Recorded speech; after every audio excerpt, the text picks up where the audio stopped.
Hello, everyone. This is JD Calderon, and this is Indie Comics Explained. And yet again, I brought on another fantastic guest. But before we get to him, please hit like, hit subscribe, check out my current Indiegogo, which only has probably less than a day left for the Oswald Chronicles for Fallen Gods, where you will see Oswald fight.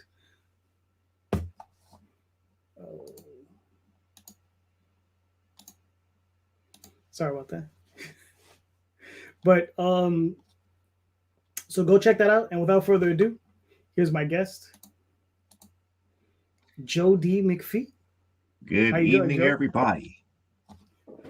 How are y'all doing out there in not Facebook land, YouTube land? This is YouTube land. Yeah. I've yet to migrate over to YouTube Yeah. to Facebook, but it'll happen. It'll happen at some point.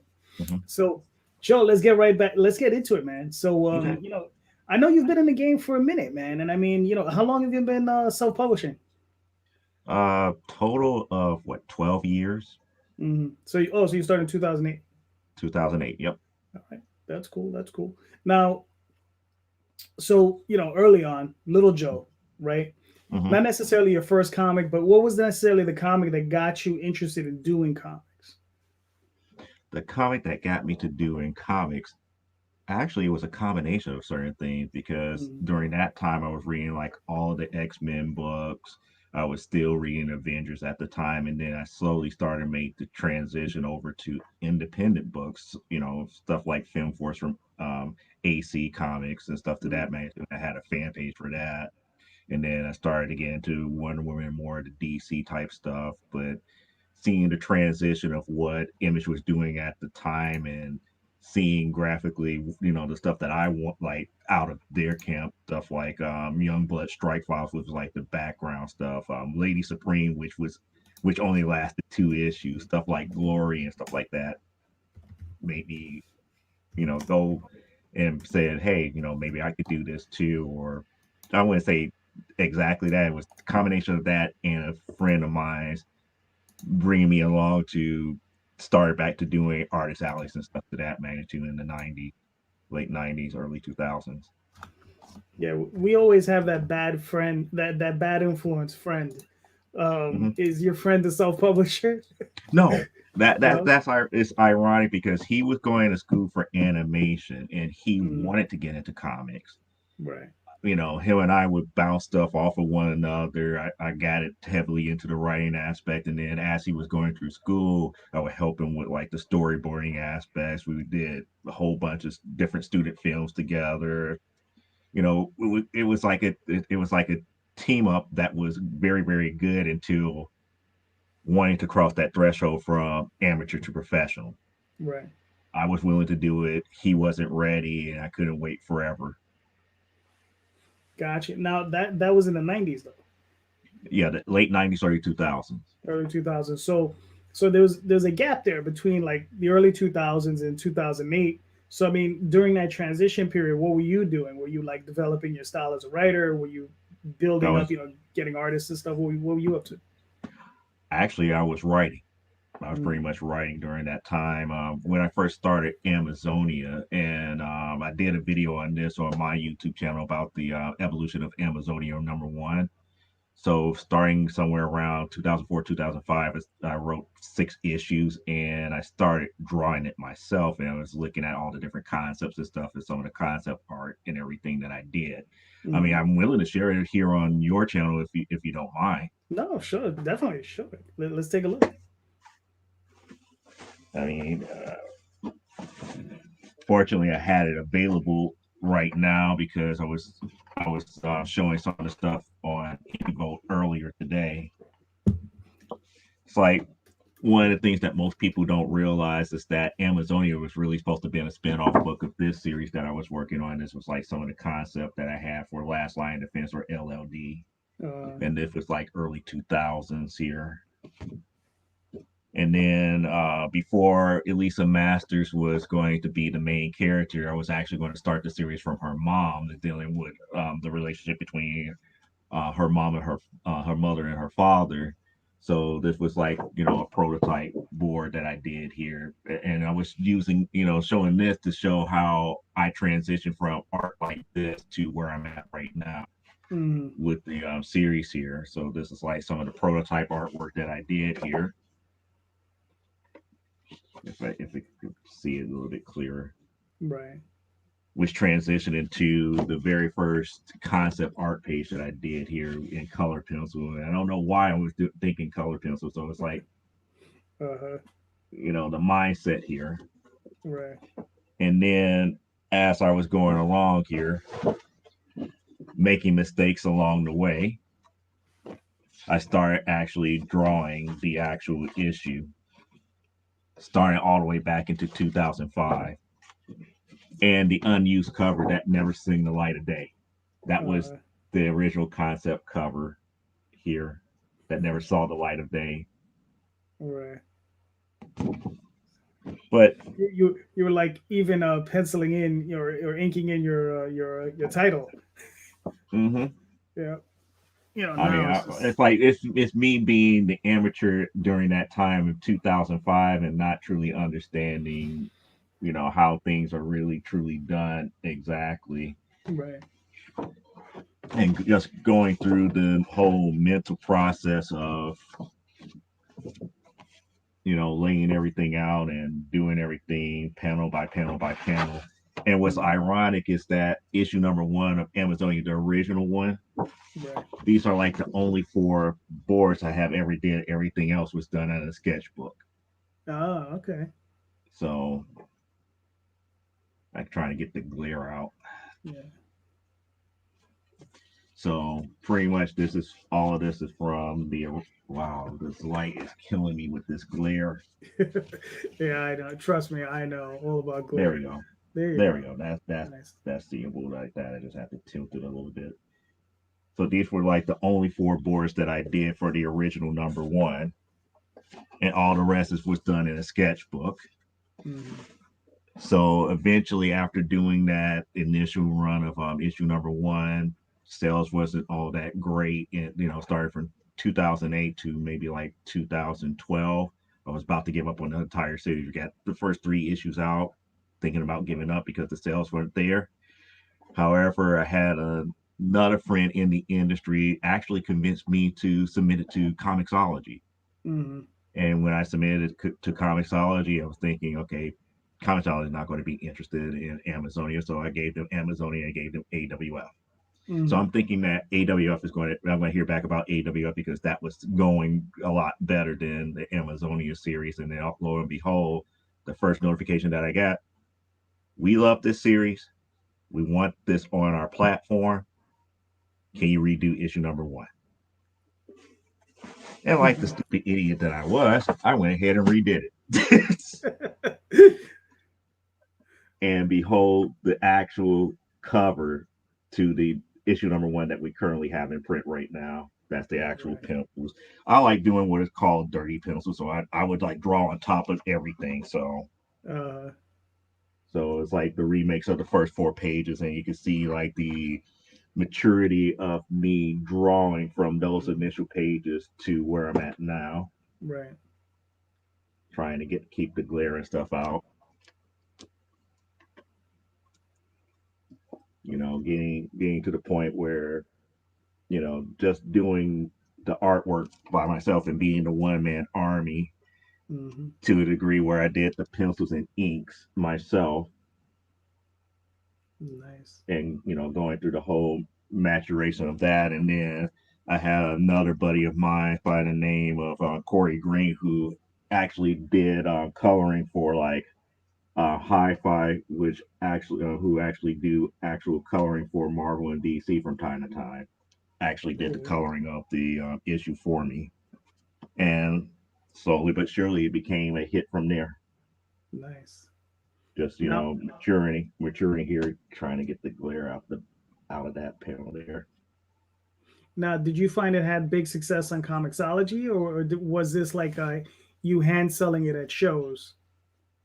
Hand selling at shows what made me almost give up on it. It wasn't Mm-hmm. until Comixology took interest, and then after they took interest, one of the founders before it got sold to Amazon Right. came by C2E2 while I was there.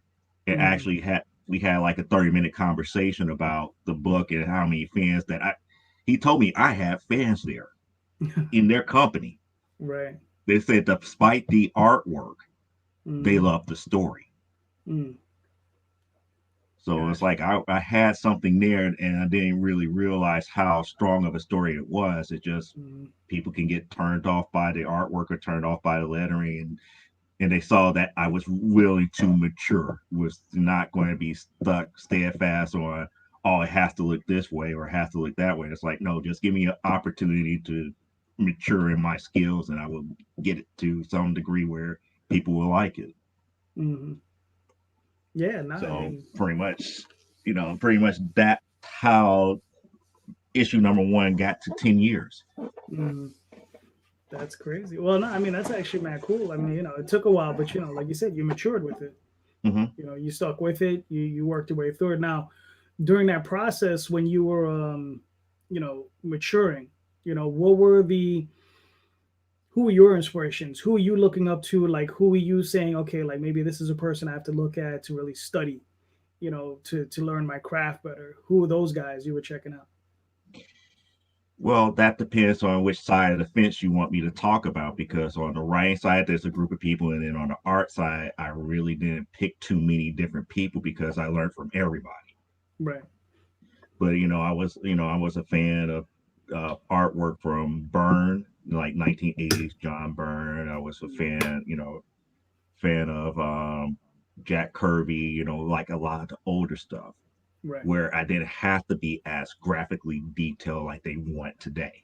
Mm, But there is a charm within understanding how things flow and how to manipulate the actual mood of a scene as opposed to getting that overly detailed artwork for each and mm, every issue. right. Now, on the writing side, who are you picking up from? Pick it up from people like Claremont, Peter David, Terry Moore, Mm, people, and some of these people I actually talked to firsthand. right. Dan Slott.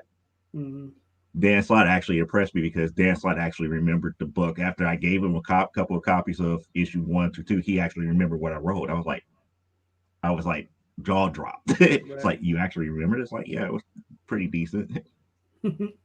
Well, that's cool.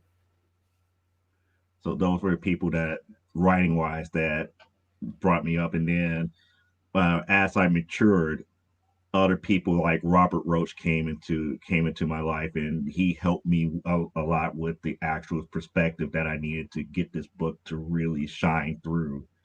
And, Mm, he's another independent creator that's out in Los Angeles, and he's known for a lot more of his commercial work for storyboards and stuff to that magnitude. But he has his award-winning series called The Roach, which is a okay. black and white noir book.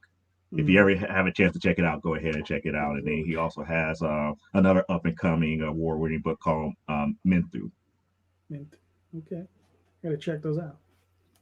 Yeah, the name is Robert Roach, but he's been kind of like one of my mentors in this industry, kind of helping me through the aspects. It's like when to go to a show to actually learn as opposed to when to go to a show to actually sell. Those are two different things that you have to learn. It's like sometimes you have to not sell and network and learn new things, and then other times you have to go and sell depending on what's happening right then Mm, and right there. gotcha. Now, um, now through this process, now you're working on a couple of books. You're Hmm. working on Amazonia. You're working on this AWF. I know you have something called Primetime Saturday Night, Right. right?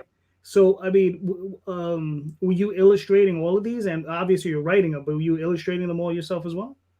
Not all of them. I Mm, was not doing AWF. AWF mm, only did the first issue, and then Kimberly Mosberry took over from issue number 2 to issue number 4. And I'm about to get ready to take back over issue number 5 because I don't think she will be able to finish issue 5. So I don't want to like have like her artwork in the very beginning and then my artwork at the end because our styles are completely different. So I might have to go back and redraw everything from the very beginning. right. And that's only because she started her own series called Enigma. and I've been trying to push her to get her second issue out as a Mm-hmm. whole here. Gotcha. Oh, that's cool. So, so you're working as a mentor for her? Hmm. Mm-hmm. That's cool. I mean, where is she working out of? Here in Chicago. Chicago. Nice, nice, beautiful city. Only been there Yes, once. Beautiful city though. I yes. really, yeah. The one time I went there for Chicago Comic Con, um, 2006 maybe, 2006. So maybe. 2006, that would have been Wizard. It would have been during the Wizard World year. No, it was before then. So it might have been 2004. But it was before Wizard World took over. Wizard World might have taken over like the year after, but I'm not sure. It was a while ago. Wizard. It became Wizard World Chicago. I want to say like 90, No, okay, so maybe it was a Wizard World. like 99, Maybe just before it turned 2000. not. Okay, so yeah, so it's possible. I mean, I don't know. I know it was in the early 2000s. It was like 2004, 2005, 2006. It That's put it this way, it's not. It probably wasn't the Wizard World of what we had today, because back then in the late 90s, early 2000s, Marvel and DC was still a part of Wizard World. right. Hmm. They stopped being a part of Wizard World about 2000, 2005. So it had Hmm. to be, if you remember Marvel and DC being there, it was before 2005. Yeah, yeah. That might have been it. I mean, I don't know. Like I said, it's been a while. It's been a minute. You know, and Right? then Because I remember the show as being Chicago Comic Con. right, right. Yeah, you know, because yeah, I mean, like I said, we went. My wife and I went there. We had a great time. Made a bit of money. Um, Went to the Muda Museum. That was great. Got to see the bean. You See, know. you were probably going there during a time where I was still doing product champion type stuff for all these different collectible card games, whether it been for Marvel Interactive or Decipher and stuff like that, because that's when I was really heavy in the collectible card game side of things. Right, right. Yeah, like I said, it was a while ago. You know, it was Mhm. when we would.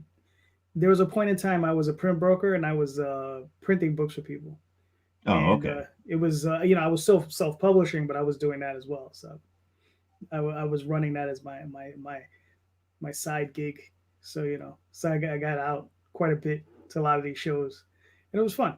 But So you was the guy so with the card to say, here, print your book through us. We're like, we're not worried about, a print run of 1,000. You can come to us for like 200, 300, and we'll give you a good deal type stuff. I would do 25 books.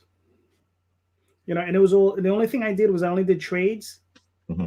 and it was all black and white. So I only did black and white, and it were just trades. And I could do from 48 pages up to like 300 pages.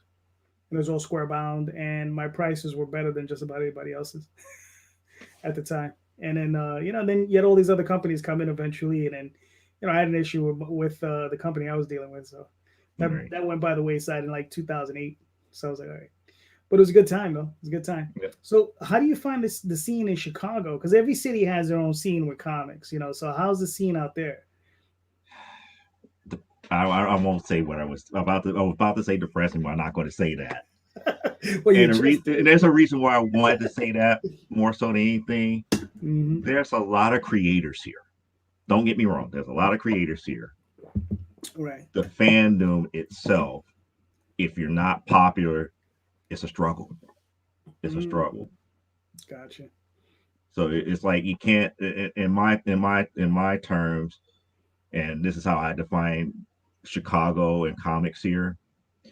We got a lot of great creators here. I mean, we got Henri, I can't even think of his last name, that had the Korean naval book. He's Mm, based out of here. Joe Curry would a couple of series for Strictly Underground. He's here. Myself, uh, a whole bunch of people. But the thing about it is, if you're not doing like the major shows and you're not doing them on a consistent basis, and people don't recognize you, it's a mm-hmm. struggle. Wow. It's a Okay. struggle. I mean, one of my good friends, Todd Black, he's in Central Illinois, and he Hmm. travels all of Illinois, and he's had popularity, but even here, it's like kind of like a hit or miss. It's like most people know him and most people don't. Hmm. And he's up here trying to get me to come out, more southern to central and southern Illinois. And it's like, I can't make those trips like that. It's like, Mm, him with his type of job where he's doing a lot more writing and stuff for like scripting and stuff allows him to do that. But when you right. work for the state of Illinois and you're behind a computer all day, you're up here, taking tech support calls all day, Mm, you don't get that luxury. right, right. Yeah, I just don't have the time to get away like that. Hmm. Oh yeah, New York City. I mean, I'm out of New York City, so I mean, the scene here is crazy.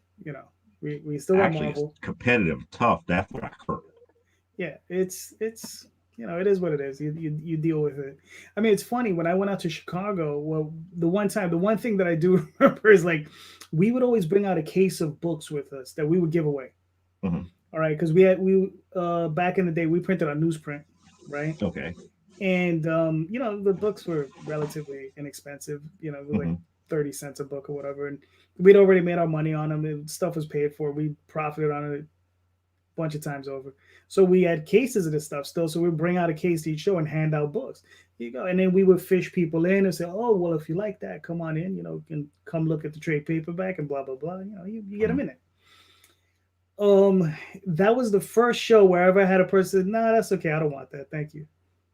And I was like, "What? What's wrong Yeah. with you?" Yeah. it's, No, it's that free, is damn it. common. That is common. They would look you dead in the eye. It's like, I don't know about this. No, that's okay. Thanks for asking me anyway. I'm like, Right? They were polite. really? Yeah, they were polite, which was nice. But it was a little bit of a culture shock for me because it was just like because we would do San Diego, and man, San Diego, they would be ready to snatch it out your hands yeah, in you San you Diego. you just stick out the book like this. You're lucky you get back a finger. You're like, whoa, Hmm. oh, hey, you're like, hey, don't bite. I got And more. just to let you know, that's just the Midwest. It's just, it's Mm, not just Chicago. It's just the Midwest is kind of like that. It's like unless you're known or you're popular, they're right. not going to be too ready to be like, oh, if it's free, I'll take it. Mm, mm. Yeah, yeah, it was just like I said, it was just a little funny, you know. So, Joe, when you sit down and you work on your stories, right? Hmm. Now, are you the type of person that sits down and you meticulously plot out your stories? Like, you take little post-it notes, you have string and all that jazz, or you just attack the page? You're just sitting there, you're just pounding on the keyboard, and you're like, all right, I'll figure it out at the end when I'm editing. Are you a pantser or a plotter? Neither nor. I'm Neither a road nor. mapper. I'm literally Okay. a road mapper. All right. So explain that to me. Explain that process. Just to give you an example, this folder contains the actual script of issue number 7. Mm, I was, write the script for the issue, okay. sit down, start drawing it, and as I'm drawing it, I would actually make changes to the script because Right. because me being a one man army, I would make changes to the script to make it easier storytelling. Make the Mm, notes into the script. Put the script, put the new notes up in there, finish up the pages, ink the pages, mm, get it over to the colorist with the changes of the script. Hand her both. She right. understands what's going on. Make the color changes and everything. Sends it back. I look at the script again, make more changes because I didn't like how things were being said in the dialogue and stuff like that. Mm, Update the script, send it over to my editor with the new changes. right. She makes her recommendations and changes and all this other stuff, and then I make more changes. Mm, Sometimes I don't update the script after those changes because her notes and the actual physical script makes the full master copy of what I need to do. And then after those things are done, say, okay, I did this. Here, look it over. Everybody's okay with it. Head to the printer, get the proof. mm. Got So you pretty now. much our roadmap is like if I don't have something like this already done, I'm not sitting down to write no draw no nothing. I'm not drawing anything.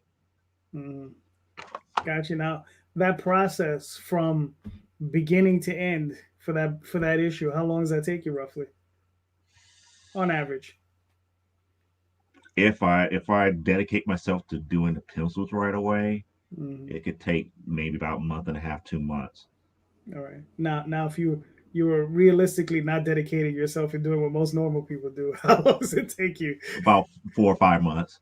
4 or 5 months Gotcha. because you got family, you got Mm, life, you got bills, you got work. right. Sometimes you just need downtime. It's like I don't even want to touch it type mode. Mm, right. Right. But when it's dedicated, I could bring a issue out in like a month and a half.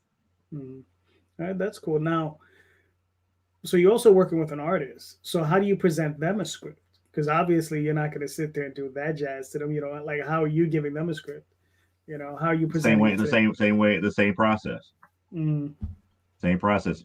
It's like they don't start until I actually complete something like this.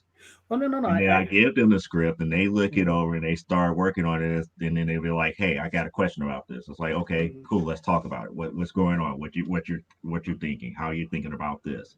And right. then I'll sit here with the actual open script. They tell me what they're thinking and how they think the story will flow. And then I come back into my process and be like, okay, that kind of makes sense for what I was trying to do here. Let me make changes here. Or Mm, I'll come back and say, okay, make the notes and like post-it notes, put them in the folder and whatnot. So when I see the page the second time around after they're finished, I know what they did. right. Gotcha. Okay. Cool. Now, um, now, Amazonia, you draw strictly yourself, right? Uh-huh. And then the other book, which is UHF or AWF. AWF. All Uh-huh. right. And what does that stand for? Amazon Wrestling Federation. It was actually supposed to be the pro wrestling book, but Uh, that's no longer the case as of right now, since everybody now sees Primetime Saturday Night as the book to get if you're a pro wrestling fan. It's right. like people don't want to know the behind the scenes of what's going on with that federation as much as wanting to see the actual pro wrestling itself. And Right. I find that kind of weird. Right. They don't want to see the drama. They just want to see the matches. Hmm. Right. So that's They what it want to is. see the over the tops, super powered pro wrestling. Uh, And this is like pro wrestling without doing like laser beams and all this other stuff. This is like people getting tossed like 50 feet in the air with air counters and all this other stuff happening in uh, as they're watching in the arena. right. Hilarious. Now, um, how many issues it you say you're up to issue 5, right? Okay. With Amazonia, I'm working on issue number 7. Mm, AWF is at issue number 5 as of right now. And Primetime Saturday Night, I'm about to get ready to start on issue number 4. Now, with Primetime Saturday Night, we did have a 0 issue. So we have 0, 1, 2, and 3 already done and already published. cool. Nice. Actually, 0 and 1 was the last Kickstarter before this Amazonia number 1. Mm, that's your current Kickstarter. Yeah, the current Kickstarter is the Amazonian number 1 10th anniversary, but the Kickstarter before that was the Primetime Saturday Night 0 and 1 Nice. to launch Now, the series to launch that series on Kickstarter.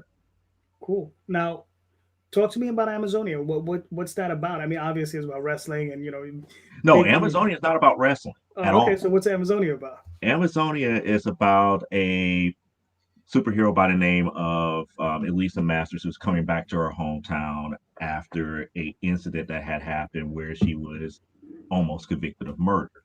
Mm, However, those charges were dropped because they proved that it was self-defense dealing with the situation in her high school. right. Because of her stature and because the fact that she had superpowers, they felt that it was better for her to go through this government program to learn more about her powers and everything. And in those 7 years, she became a superhero. She doesn't like that lifestyle. She wants to, she just wants to be like a normal person. So she comes back to her hometown only Mm, to find out that her hometown is being inundated by this business mogul who has his mitts into everything. And when I say to everything, we're talking about police department, fire department, most of the legislation is like he gets away with everything. right. But the major thing about the business mogul is that one of the things that Elisa doesn't know about is that the only person that had ever stand up to him and won was a conflict between that mogul and her father, who happened to be an engineer. Mm, So the motivation of the business mogul was to bring down Elisa's family by any means possible, whether it's directly through her father or through her. Wow. Okay. Hmm. So issue number one is dealing with her first day back, where she's, dealing with her first day being with the police force because she's, instead of doing the whole, putting on the suit and cape and everything to be a superhero, she joins the police force. She's like the SWAT team commander. And so happened on her first day there was a bank robbery and she has to deal with that in the very Right. first issue. Now, is she the SWAT team commander or the SWAT team? Commander. She's the field commander. No, no. What I'm just saying, she's a super big. So you like she's the SWAT team all on her own. You know what I mean? No, no, no, no. That's the whole thing. Everybody is Right. expecting her to go into that mode, and she's Uh, literally, no, I'm not going to do that. right. Gotcha. Mm. So she got, like she got a superior over her by the name of Captain Turk, and he's just like one of these ultra chauvinist pigs Mm. that you can ever think about. And I kind of pattern him after J. Jonah Jameson from Right. Spider Man. Uh, that's cool. I mean, so I mean,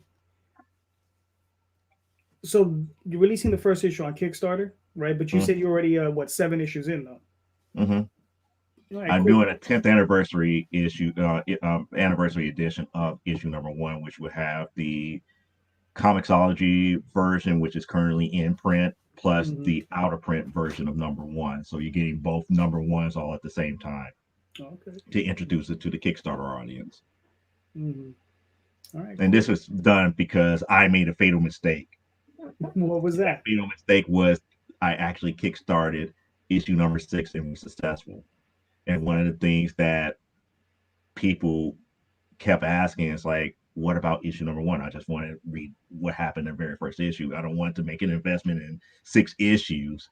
Hmm. I just want to get an issue number one. So, as to make up for them, I'm doing a 10th anniversary edition to start the series from the very beginning. Gotcha. Um, so how do you like? All right, so obviously you're crowdfunding, and you've done hand selling, and you've Mhm. done comicsology. So how do you see the doing Kickstarter affecting your business and your model? Like what's the big differences between those different aspects of the business? Well, I went through several different changes throughout the crowdfunding. Hmm. Um, Before I came over to Kickstarter, I was not successful at all with crowdfunding. So I was almost on the verge of just giving up on it altogether. So eventually I joined the community, got a little bit of knowledge up under me, and then I had my very first successful Kickstarter. Hmm. Now I was thinking Kickstarter was going to be a way for me to introduce everything to a cold audience. Doesn't work that way. So after I did my second successful one, the one for primetime Saturday night, that's when I came to the realization that crowdfunding for me and what I'm doing is nothing but pre-sales. It has to Hmm. be treated just as pre-sales. I have to let my current audience know that you could get it over here before you could get it from me at like a convention or through our online store or anywhere else if you want to support to bring it a little bit further, and then any extra money will always go towards the continuation of that series. Right. So it's always going to be pre-sales. I pretty much, have to bite the bullet and pay for these issues myself. I don't want to, do any back end deals with anybody. Hmm. So when I crowdfund, it's either going to be a book that's either 90% done or completely done. Right. And when I say 90% done, it's like I mean like we're just putting like the final edits on it and almost ready to send it to a printer. Hmm. Gotcha. Gotcha. Um. mm, So I mean, what like as far as crowdfunding, what do you think are the things that like your biggest like what are the things that are holding you back the most? I mean, because I know for myself, it's always promotion. Like I can write. I could put together a book. I could put together a team. I could do all that jazz. You understand? But when I have to sell the damn thing, I'm like, oh. So what is it for you? Like what is that thing that's driving you nuts? I'm not a salesman. Oh, you got the I same problem suck I at got. marketing. I suck at marketing. It's Right. like one of the things that they always they tell us in this community for Kickstarter is that you always have to think about your audience, and I keep telling people it's like I'm I suck at predicting stuff here. I don't predict what other people are going to do or what they might like.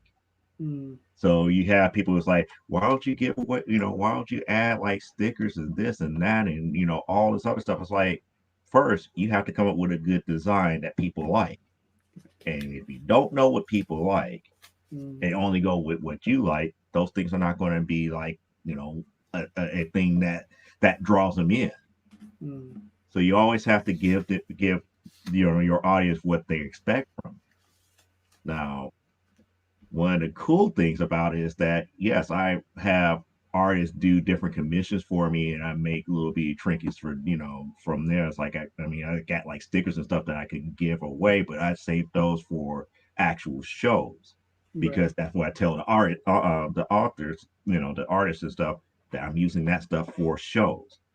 Mm, Kickstarter to me is like if I'm going to do something, I'm going to do it from my handiwork. So if I give like away an art print, this is an art print that I know from the artist or from me is going to be okay to give away in that aspect as an appreciation for backing or something to that matter. But I'm not going to go out my way to create T-shirts for a campaign or yeah. hats or anything unique like that until I know we're far along in that aspect of branding to make certain that it's not going to be at an expense to us where we just sitting on the stuff and we can't give the stuff away.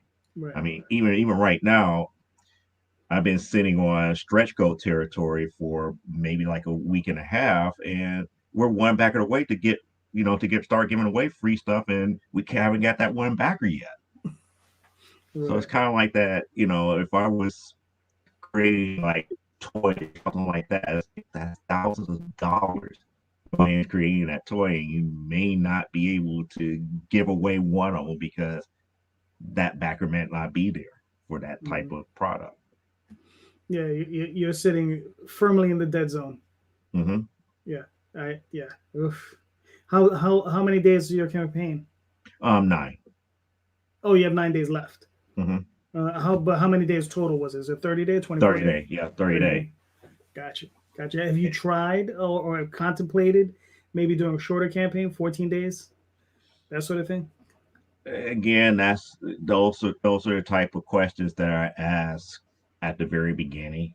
Mm-hmm. I feel more comfortable with 30 days depending upon the ask Mm-hmm. because depending on what time of the year it is, I know with 30 days and with some of the asks that I have, I don't do very big ask anymore. Mm-hmm. I think the biggest ask that I ever had was $1,000, and only had that failed one time, Right. and that was because of the Make 100 campaign. Mm-hmm. Because the one thing that was going to make 100 off was the version variant, and that would have ended up costing me that much money, much Mm-hmm. more money to actually do the 100, Right. and we failed by like $300, Mm-hmm. short by $300. So I got to the point where it's like I just going to ask for what is needed to get the books printed or Mm-hmm. get a good a good number of books printed, and that's it. Right. Like I said, straight pre-sales. Mm-hmm.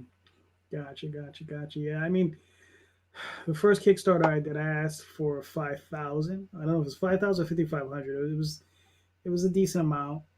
I made it, but those 30 days were hellish because I mean I had to work like to get that number, man. I mean I was contacting everybody and just and that was before any of the YouTube guys were Mm-hmm. going. You know, I think my first campaign was in 2010, 2011, Oh, so you way before I maybe even thought 20, about it. Yeah, maybe way 2020. before I I don't know. even I'd thought have to about look. crowdfunding. But yeah, but it was a good long time ago. But it was so much work and it was so traumatic. I didn't do another one for another 2 years. And then I did 3,500, and that was just as much work. if not even more. And I was like, you know what? Screw this. I'm gonna ask for $500. I'm gonna leave it there. And you know, I'm banking in 1,500, couple grand per campaign. Um, but even then, it's work. You got to get in there. You got to do the business. Fortunately, I got like a small group of people, 30 to 50 people. That whenever I put up a campaign, they're gonna be there for me, which is cool.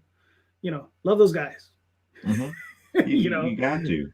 yeah, You exactly. got you got to. It's like I'm happy for the one super package that I have for my stuff. It's like he normally comes in, he gets the highest tier package, and I do all the custom covers Mm, for him without fail. And it's like I just ask him, what do you want this time? right. Do it, make sure that it's ready for him, and keep on pushing. Mm, And to me, it's like the real difference between a $500 goal and a $5,000 goal is just really how rapid is your audience.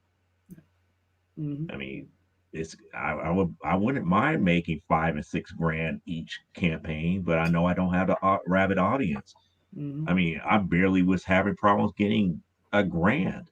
mm, That was a lot of work because the people that I thought was going to back the campaign, right. I realized that these are the same people that would rather come to the show to see me to get it from me. Mm, And I can't force them to back in a Kickstarter if they're going to get it from me, later on that year. mm, yeah. So No, no, it's I it's got kind of you. like one of those things where it's like you just have to build that audience one way or the other. Mm, And sometimes it takes a village to build that. It's like when I'm learning now, it's like you might have to rely on other creators to get the word out, and to share, and to get that campaign in the minds of other people that they would not take a second look at it. So mm. So let me that's ask one of the you. reasons why I've been interviewing other people who have Kickstarter on my channel and stuff like that. It's like share the wealth. It's like it's Mm, not always about what I'm trying to do. It's like we all make good books. We need to hype up one another in that aspect. yeah. So the question is do you find that it's been helping?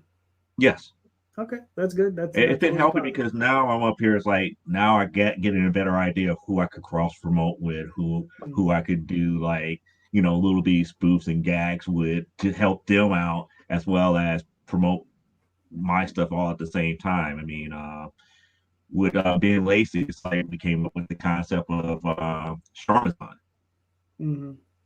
What and was that that? was, huh? No, no, you broke up a little bit. What was that?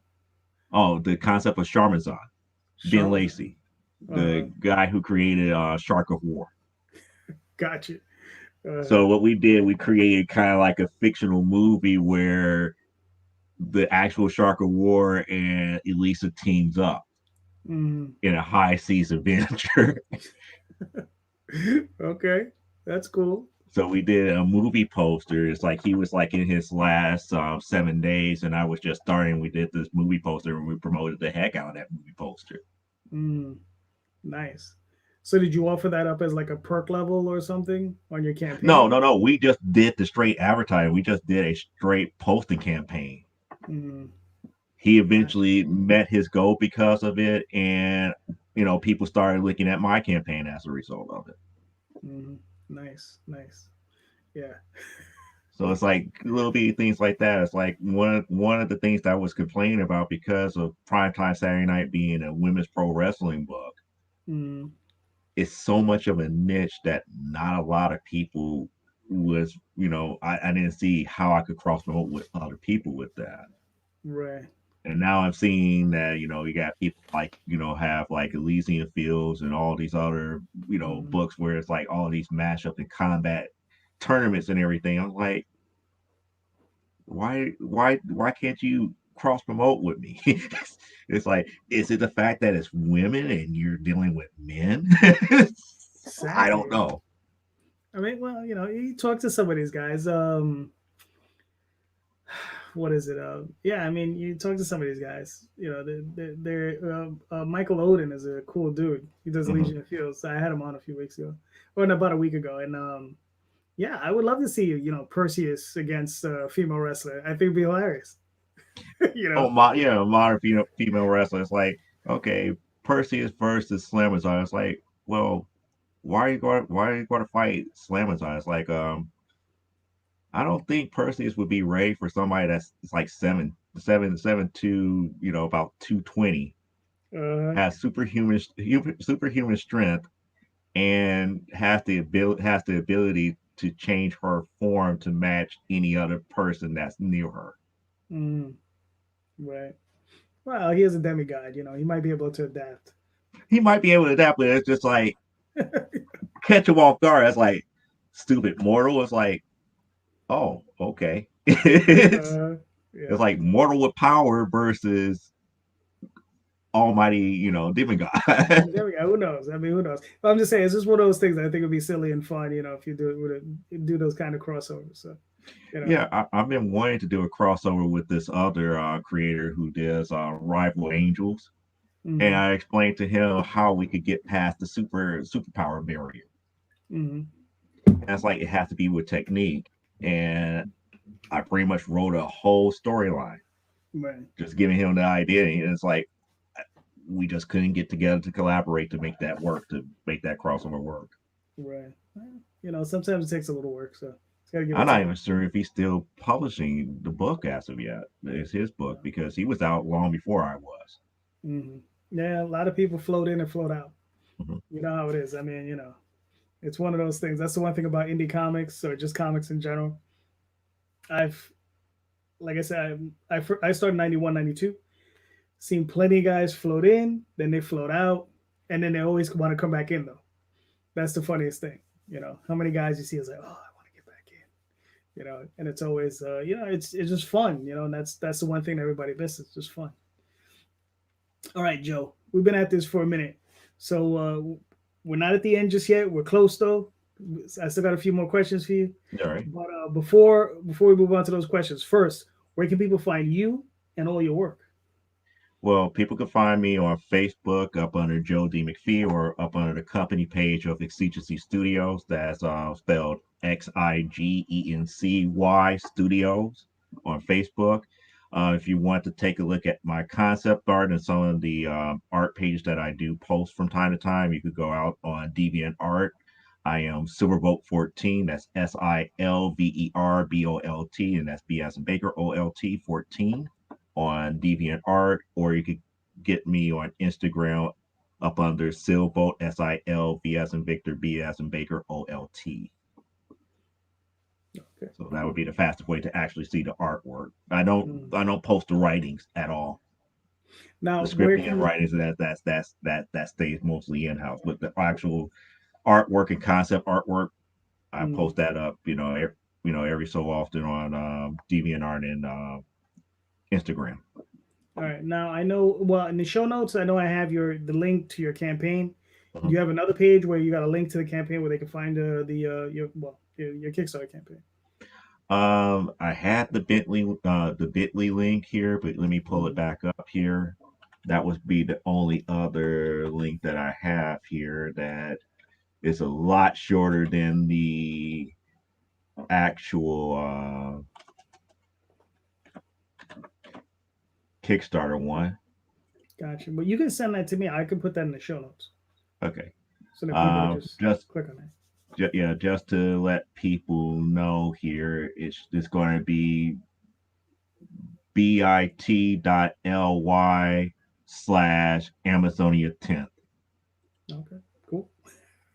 And I'm going to send that to you right now so you have that. Yeah.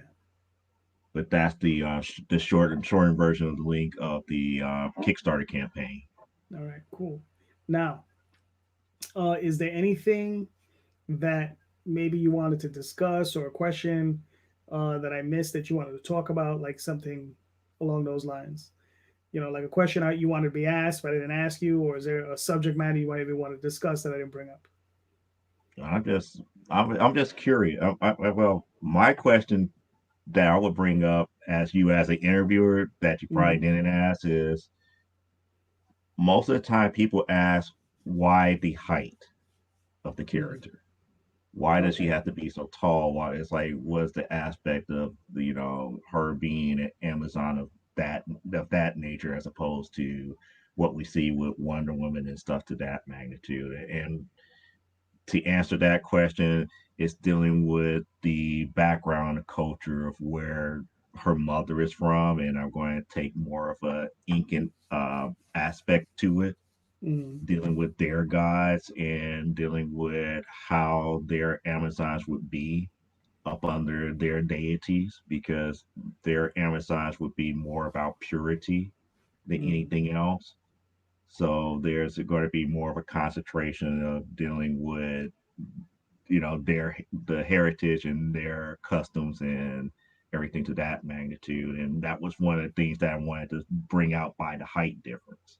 mm, It's not the fact that it's something that is just going to be explored just because she's just taller than everybody else.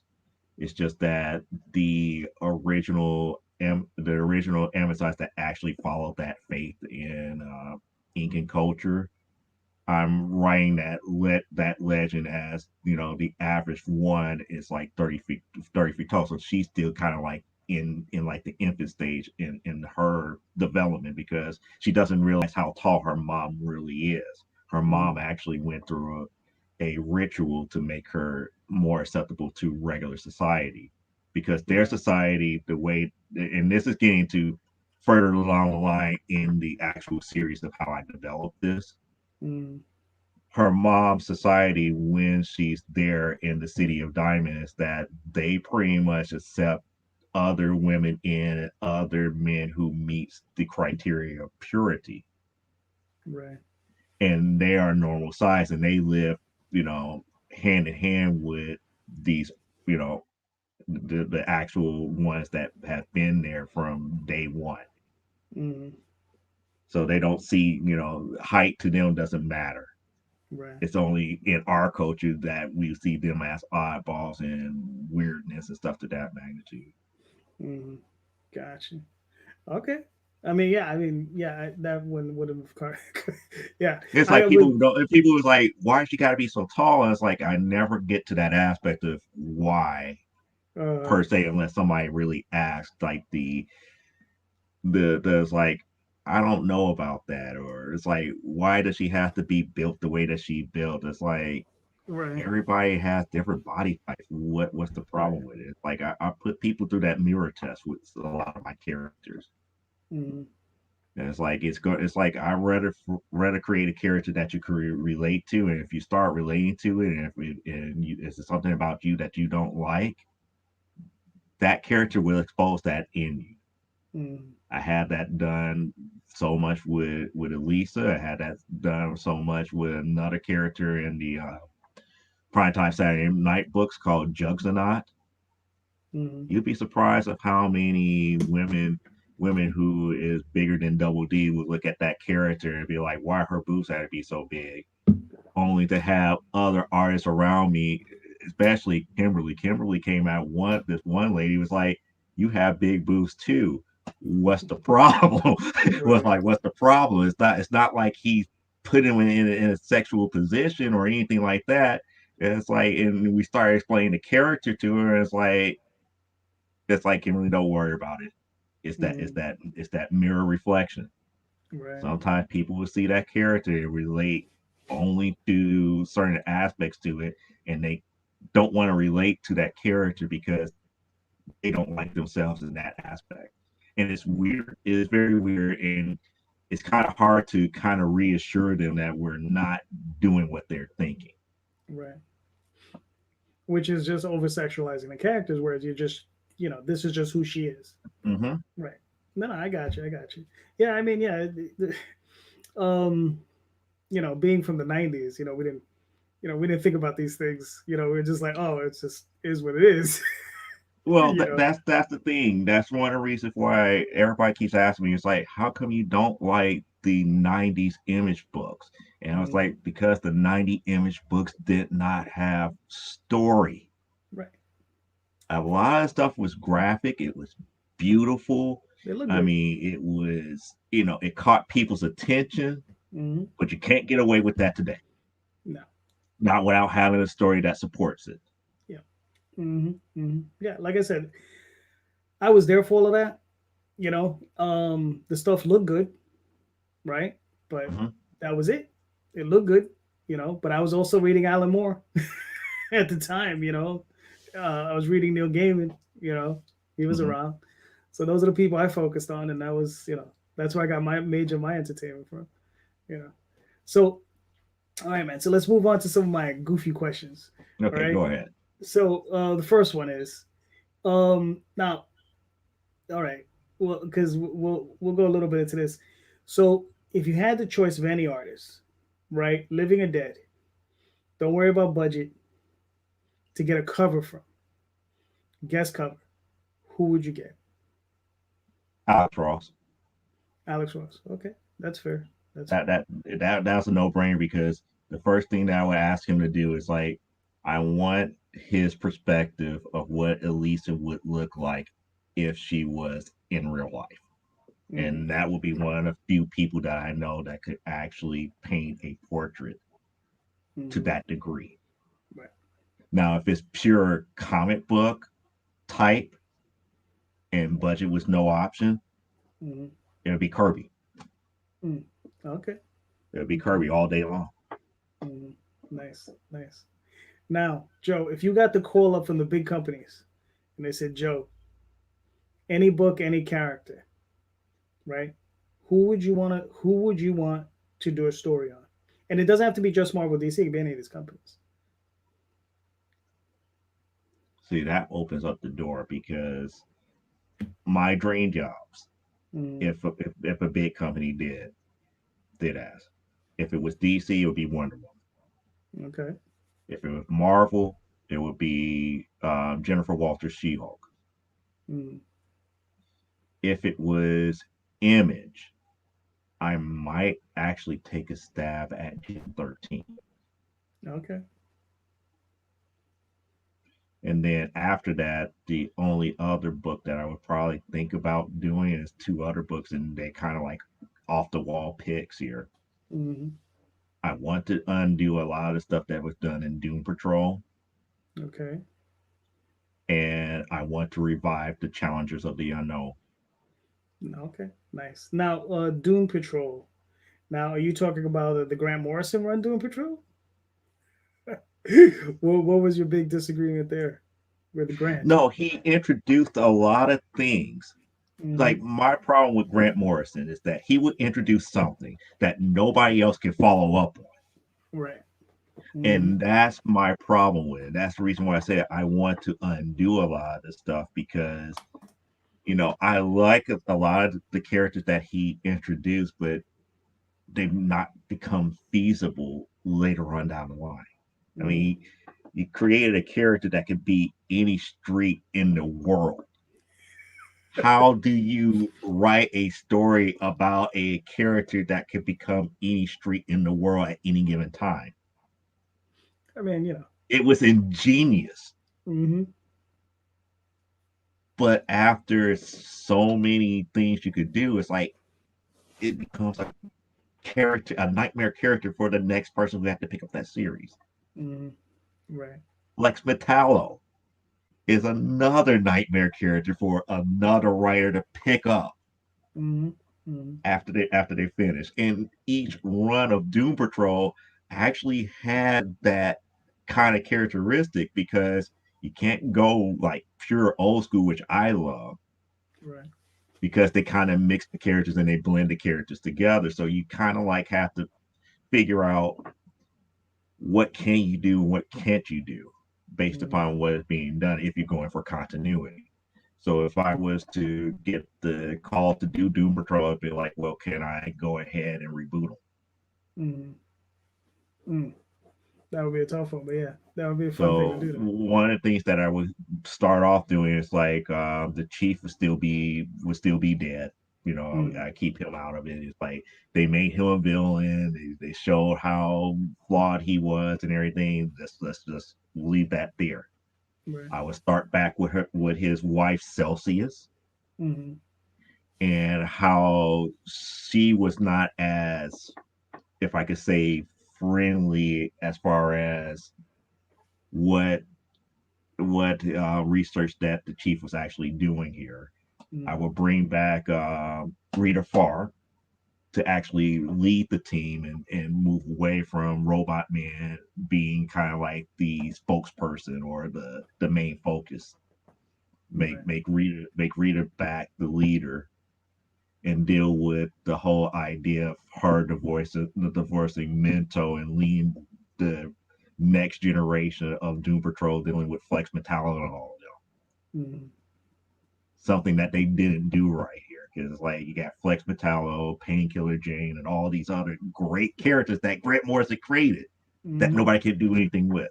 right. Right. Uh, yeah, I mean, yeah, that would definitely be a fun project to work on. But getting them to do it, that's a whole other thing. Right. Same Uh, thing with Challengers of the Unknown. It's like nobody knows anything about them unless you read the old books. right.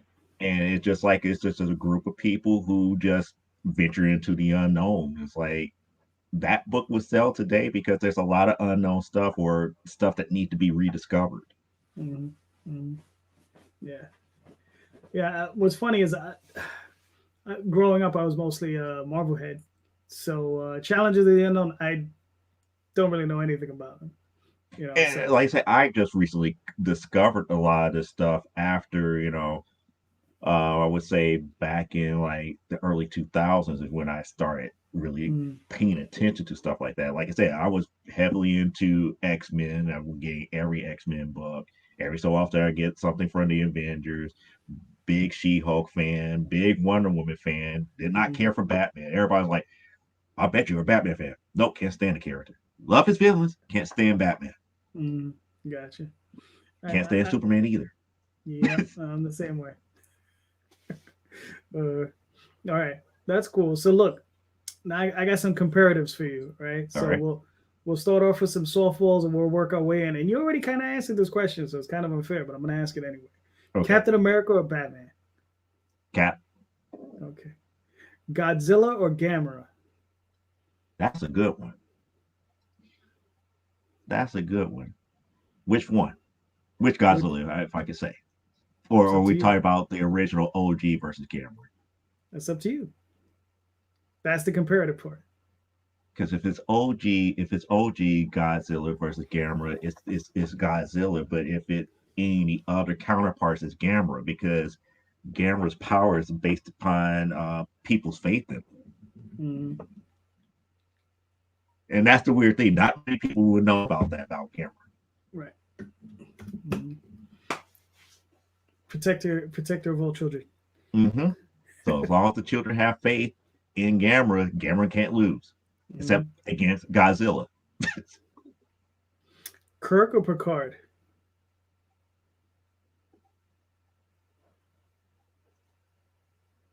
In a bar fight, Picard, but as far as saving the entire universe, Kirk. Interesting. Interesting. Okay, that's funny. No, Um. there's a reason for that, and that comes from me reading some of the actual Star Trek novels and Oh, okay. understanding Okay. how Picard really is. Mm-hmm. Picard is good. Right. He could get you out of a lot of situations, but he's no Kirk. Mm-hmm. Kirk could save a universe off of a bluff. Right.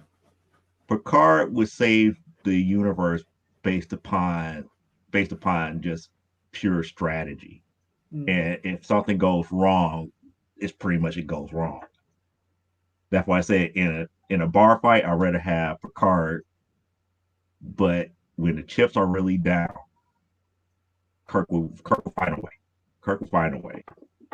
Okay. Fair enough. Fair enough. Um. Hmm. Secret Wars or Crisis on Infinite Earth?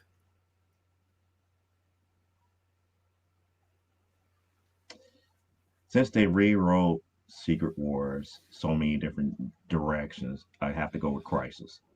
Okay. Fair enough. Burn or Perez?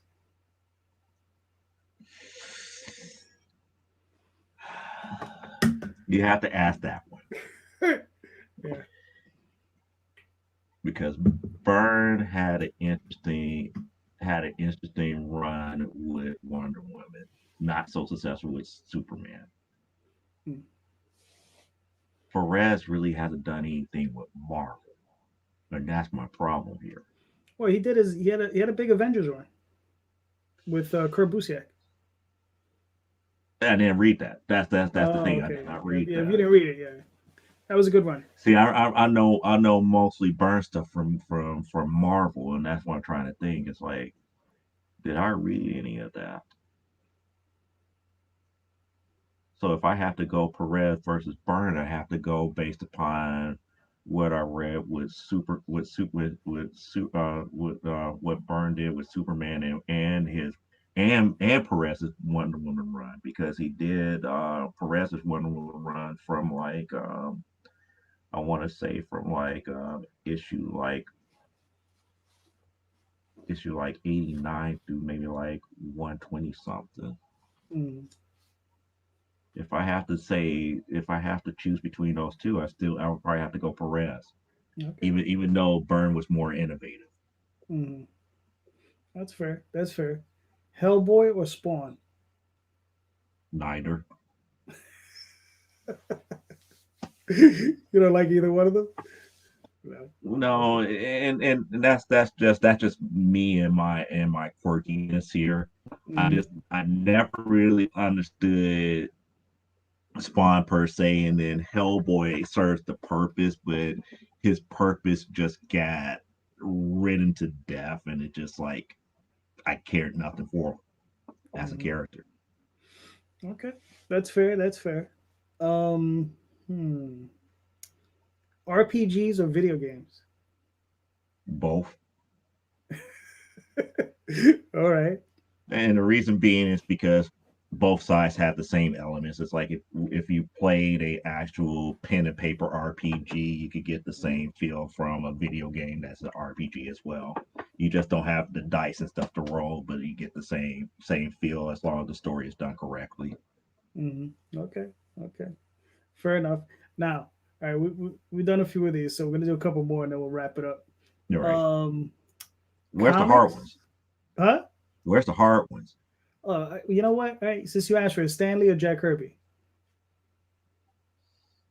Kirby. Only because Kirby wrote some magnificent stuff.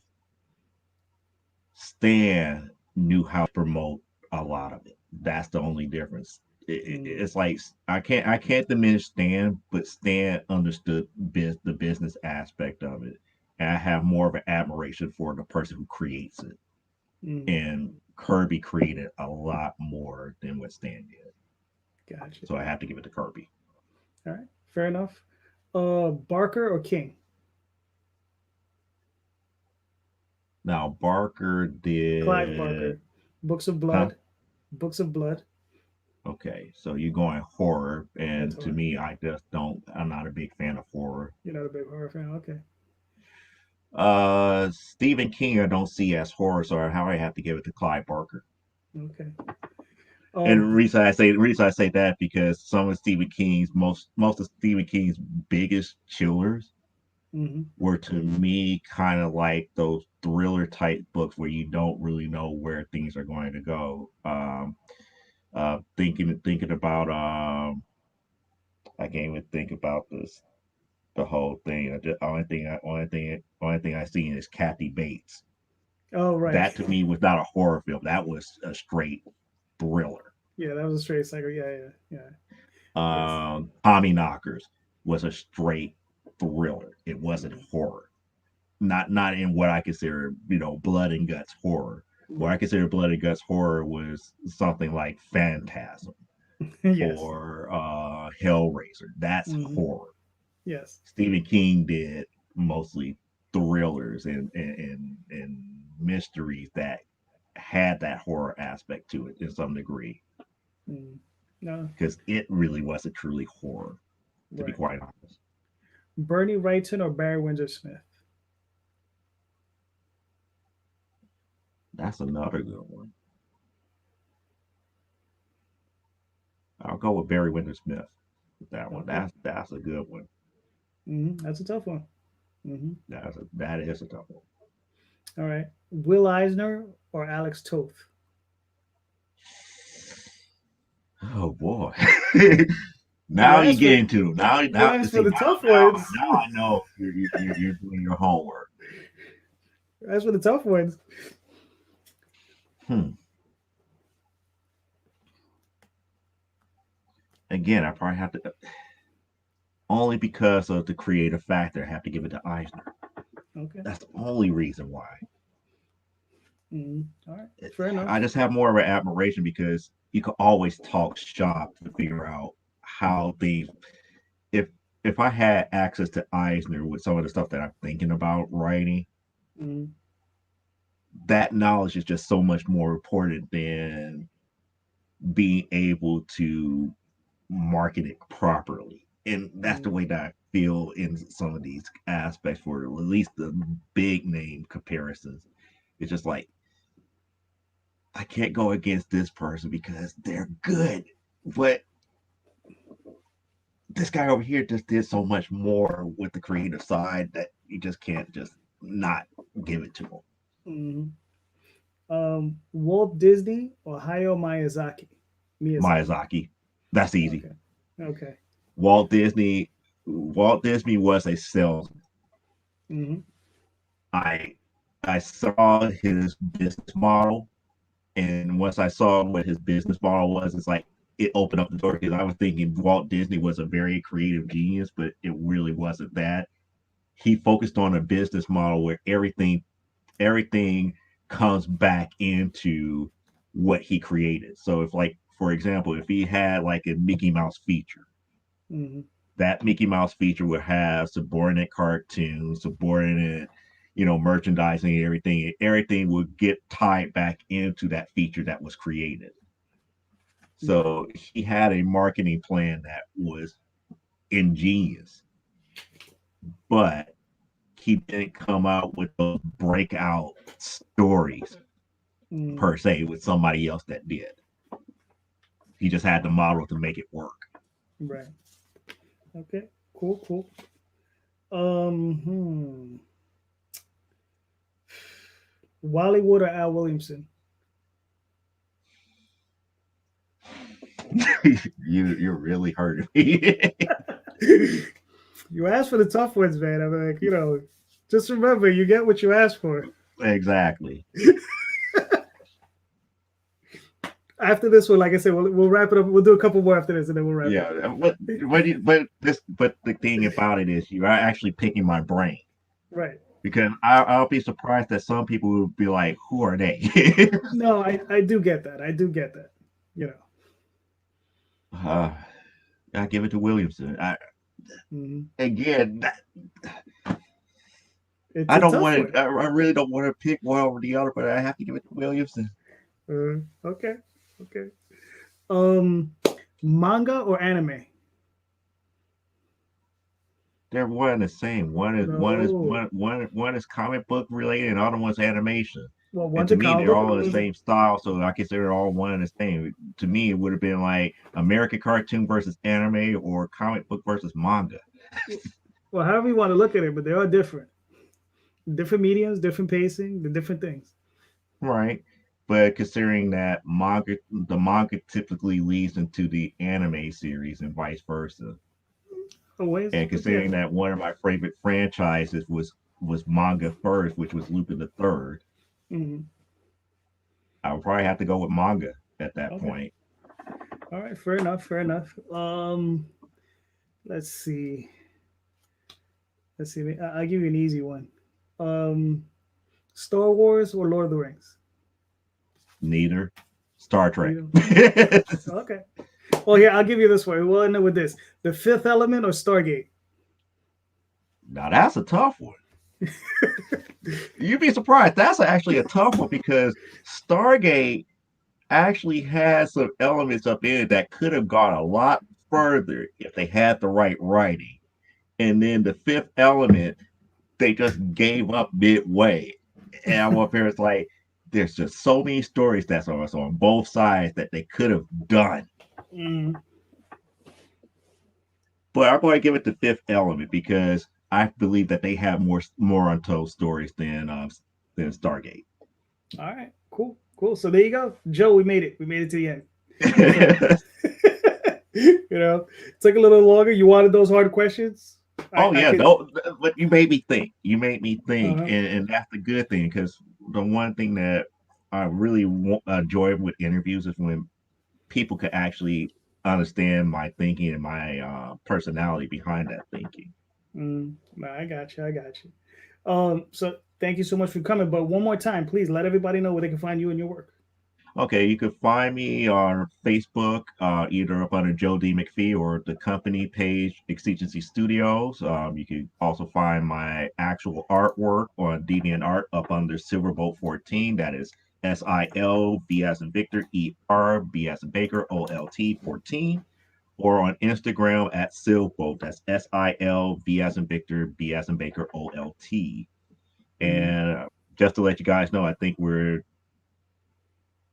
nine days, a little less than 9 days away from the end of our Kickstarter. So if you want a lot of freebies that we want to offer, the next backer opens up the very first art print that I have shown it so many different times. I'm not even certain that your audience want to see it again. gotcha. That's cool. Let's show it. Let's take a look. this art print right here. This is the Nice. art print. That's the very first. What? There we go. There you go. First art print that's going to unlock here. And once we hit our other milestones, more art prints are going to unlock, as well as variant editions of the actual comic itself. We have two variant editions that will unlock once we hit $1,000 and $2,000 respectively. Nice. All right, cool. So there you go. Go check out his campaign. It's in the show notes. Check out Amazonia. Awesome book. Thank you so much. Hit like, hit subscribe, share out the video, hit that notification bell. Go check out the Oswald Chronicles. I still got How many about days probably left? only one. There's only 24 days left, 24 hours left on it. So go check it out. Go pick up a book. Go read my crazy mouse, and I'll go. Yeah, I'll talk that's to a buy it now scenario for him. Buy it now. exactly. So I'll talk to all you guys later. Thank you so much, Joe. Thank you for being on. Thank you for being Not a awesome. problem. Okay. Take care. Thank you.